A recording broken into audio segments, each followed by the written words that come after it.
Welcome to the Season 2 finale of Chamber TV. Special guest Brandon Butler is here with us to discuss the upcoming legislative session in Annapolis. We're also joined by Chef Jake Squio of Renaissance Chef Catering. Jake will talk about tackling holiday office parties and will also demonstrate how to make one of his favorite holiday dishes. Season 2 concludes with episode 24, hosted by Lauren Hagan and Jon-Mikel-Bailey.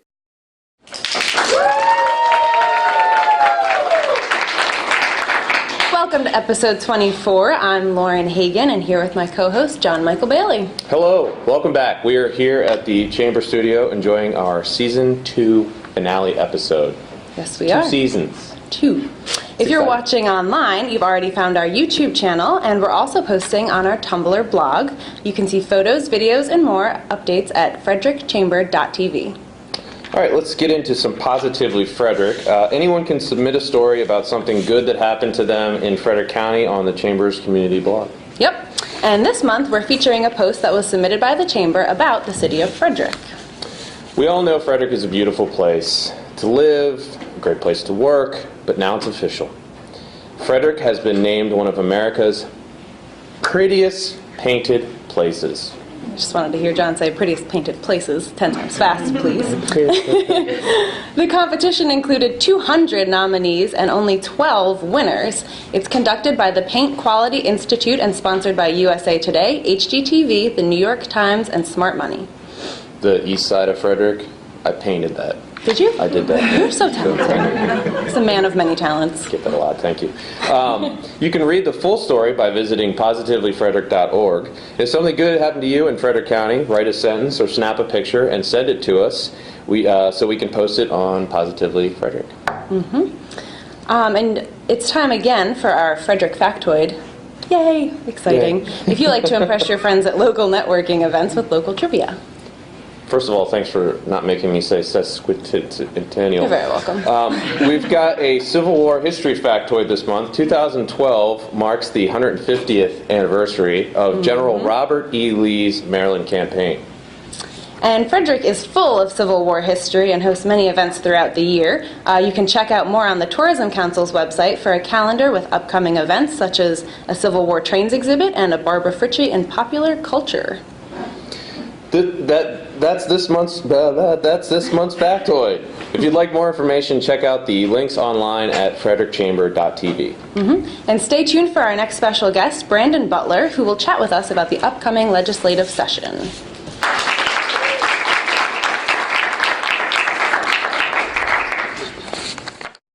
Thank you for tuning in to episode 24 of Chamber TV. Refreshments for our live studio audience were provided by Dominic's Italian Kitchen. Welcome back. Our first guest is a government relations specialist with Greenwell Consulting Group, the Chamber's lobbyist. With the 2013 legislative session just around the corner in January, we're happy to have Brandon come in and point out some of the important issues that are of interest to the Frederick community. So please join me in welcoming Brandon.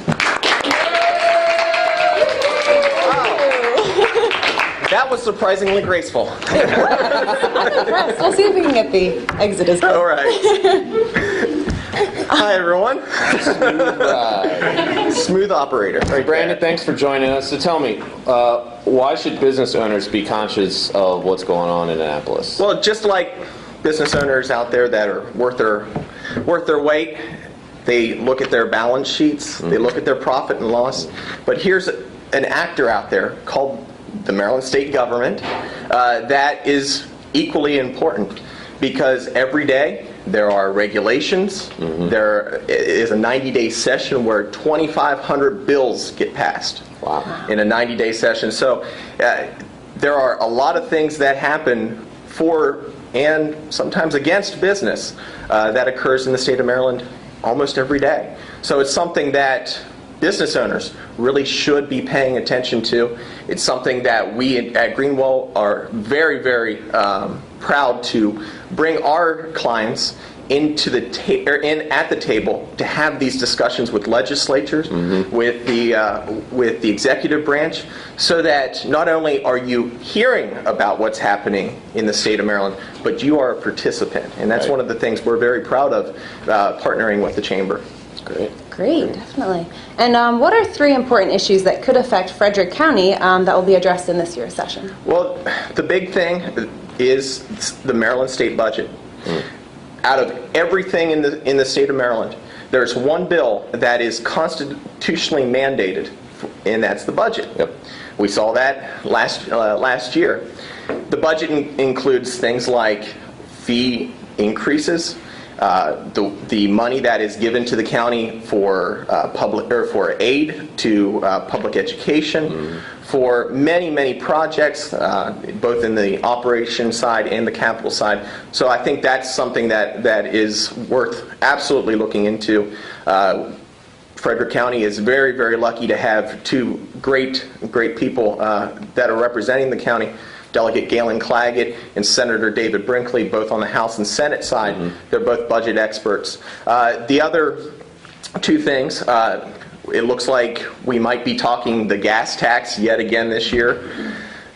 Be still our beating hearts. Here we go again. Yeah. We'll see how this all shakes out, what it's going to look like. But we just got word this week that the Transportation Trust Fund is not funded at the level that everybody thought it was going to be. And when you hear that, first knee-jerk reaction is we got to raise the gas tax. So we'll be absolutely keeping a very close eye on that one. And finally, there are things called the watershed implementation programs that each county has to do. Last year, Delegate Kelly Schultz stood up on the House floor and said the counties can't afford this. And so now what we've heard from the Maryland Association of Counties just this week is that, surprise, surprise, they can't afford this. So that's something that we're going to be looking at, because once you have a mandate from state government to the locals, you've got to pay for it somehow. And so it's either at a county level, it's the usual general thought is you either got to raise taxes at a county level, or you've got to decrease services. Neither one, nobody likes. So it's something that we'll be also monitoring. So while you're monitoring that, what are the best sources for people to use to follow what's happening in Annapolis? Well, I think one of the best sources is the Maryland General Assembly's website. Right. Terrific wealth of information to show you what a kind of a nerd I guess I am. In the course of a 90-day session, I'll get up at 5 o'clock in the morning, and first thing I do, flip on the Maryland General Assembly's website. I know that Rick's going to make fun of me. It is sad. My wife and I are having a baby soon, so I'm probably going to be changing my routine ever so slightly. But the Maryland General Assembly's website has the list of bills that are up for consideration that day, as well as a schedule. It's very worth a look at. The other thing is a lot of the state delegates and senators have constant contact, emails. That is absolutely terrific and worth looking at. Finally, here's my pitch to you out there, the chamber members and businesses who aren't chamber members yet. Every email during you'll get an email during the 90-day session from Greenville, from me, that's going to give you the inside track of what's going on in Annapolis. Great. So it's something that sales pitch for chamber membership, and if Rick's not doing it, I'm doing it. Become a chamber member, get that email, whether, as Rick says, whether you like it or not. So, am I the only one that thinks he's cool for getting up at 5 a.m. and checking the website? A few things wake me up at 5 a.m. Well, thank you so much for joining us. Well, thank you guys. Great. Thank We're you. going to roll you on out. All right. All right. If you'd like to find out more about the 2013 legislative session, then you can sign up for the Legislative Priorities email blast. And you can also find the subscription link and any other links we talked about on the Chamber TV blog. And I do subscribe to some of those legislators' email newsletters, and they are quite informative. So there's lots of ways you can get information out there, including the Chamber, for sure. So Great. Thank you. All right, let's talk about our member-to-member spotlight. One great benefit, in addition to what Brandon described, of being a Chamber member is exclusive member-to-member discounts. Not only are you saving money, but you're supporting local businesses as well. And this month we have specials from Trinity Spa and pools, patios, and porches. You all right? Yes. Trinity Spa is offering 50% off of any color and cut and 40% off of any facial. I'm there. Knew you would be. And we've also got a coupon from Pools, Patios, and Porches, and I thought, what could they possibly be having to offer in this winter season? And it turns out that they're offering Christmas trees for 40% off or 20% off of one Christmas item. Nice. Yes. You can find these discounts and many more on our website. Visit frederickchamber.org and click on the red button that says Member to Member Coupons. You cannot miss it. Yep, and we'll be right back with our next special guest. Don't change the channel. Are you interested in supporting Chamber TV? Each month, an episode sponsor will be recognized during this commercial break. To learn more about promoting your company on Chamber TV, call 301-662-0745. Welcome back. With the holidays right around the corner, we thought now would be a great time to talk about planning catering for holiday office parties. Yep, and we're very excited to welcome our next guest, Jake Squio. He is the chef and co-owner at Renaissance Catering Company. Let's give him a round of applause. Thanks for joining us, Jake. Sorry. Thanks for having me. Mess me up. So for those charged with planning the holiday office party, what are some tips you have for working with caterers? I think the most important, the first thing is find a reputable caterer. Best way to do that is Chamber. Chamber members are always reputable. Having insurance, having a catering license, being established, those are all very important things for caterers. So look for that. The next best thing I would say is the more you know, the better for both of you. If you know the time, the date, the location, number of people who are attending, any of this info that you can give the caterer on the first call helps us to tell you whether we're right for you, whether we're available, all those fun things. And then most importantly, once you get all that figured out, is know your budget. Know how much you want to spend, and if you can convey that on a per person price, that's generally the easiest for us. $10 to $15 per person, we can give you a range of what you can get. What style? Is it buffet? Is it hors d'oeuvres? How are you trying to let the flow of the lunch or evening go? So that's probably the best info I can give you on that. Great. That's great. And as you know, as we get towards the holiday season, things can get pretty crazy with a lot of businesses. Sure. How do you and your team, what are your time management and coping skills that you use to really work as a team together? Well, we're a pretty small company. There's generally not more than 5 or 6 of us in the kitchen at any time. And we don't have a front-of-house facility. It's all, we have to come to you. You can't come to us. So we're a pretty close-knit group. We're family and friends. And writing things down. Things down is most. I spend hours during the busy times writing prep lists, being prepared. Because in this business, it's all about the prep. It's all about the prep. And then communication. You have to communicate. Don't ever assume.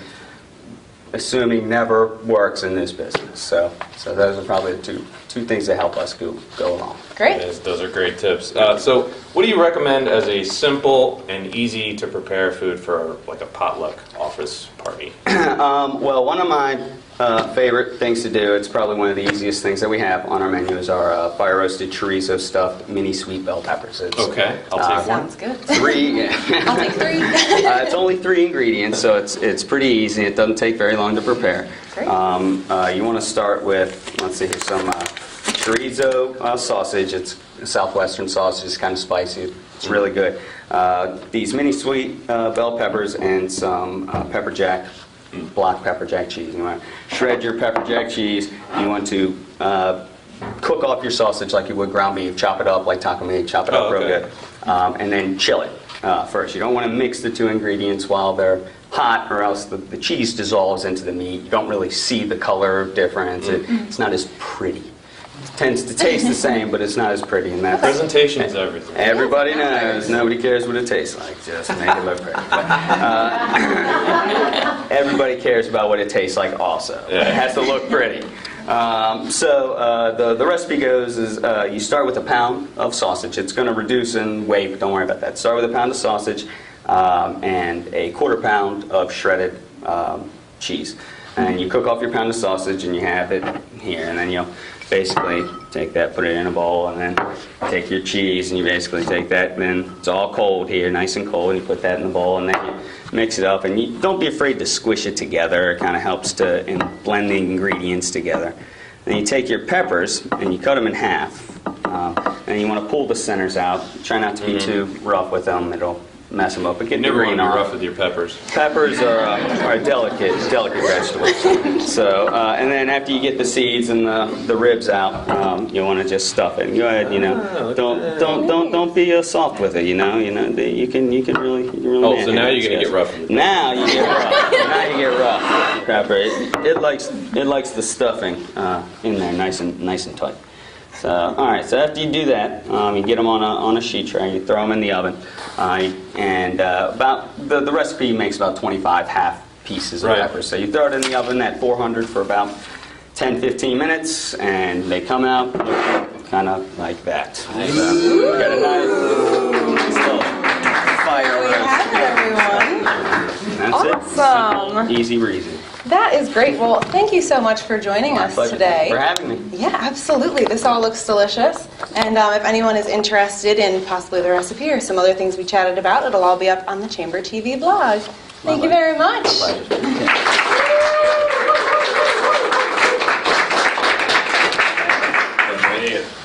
That wraps up episode 24 of Chamber TV. 24 episodes. Wow. 24? Wow. Pretty impressive number. Yes. As always, there's a lot going on at the Chamber, so you can check out all of our events at frederickchamber.org. There's a calendar right along the right-hand side. Yes, there is. We've posted links to all the topics we've discussed today, including our delicious food here, on our blog, frederickchamber.tv. And this month's show was made possible by the following volunteers and donors. Sean Morrissey is our announcer. Kelly Beach is our producer. Michael Cooper was out today, so Matt filled in and was our production assistant. Catering for our live studio audience was provided by Dominic's Italian Kitchen. Give them a hand. Thank you for everyone for tuning in today and everyone who's with us. We really appreciate it. Join us in the live studio audience when we record our special anniversary episode Friday, December 21st at 1 p.m. Joe and John will both be there. And next month we're also going to have a very fun holiday competition. We'll be hosting an ugly holiday sweater party. So if you have the ugliest holiday sweater, then you can win a prize. It's on. We hope you'll join us. Between now and then, we'll see you around town and online at frederickchamber.tv.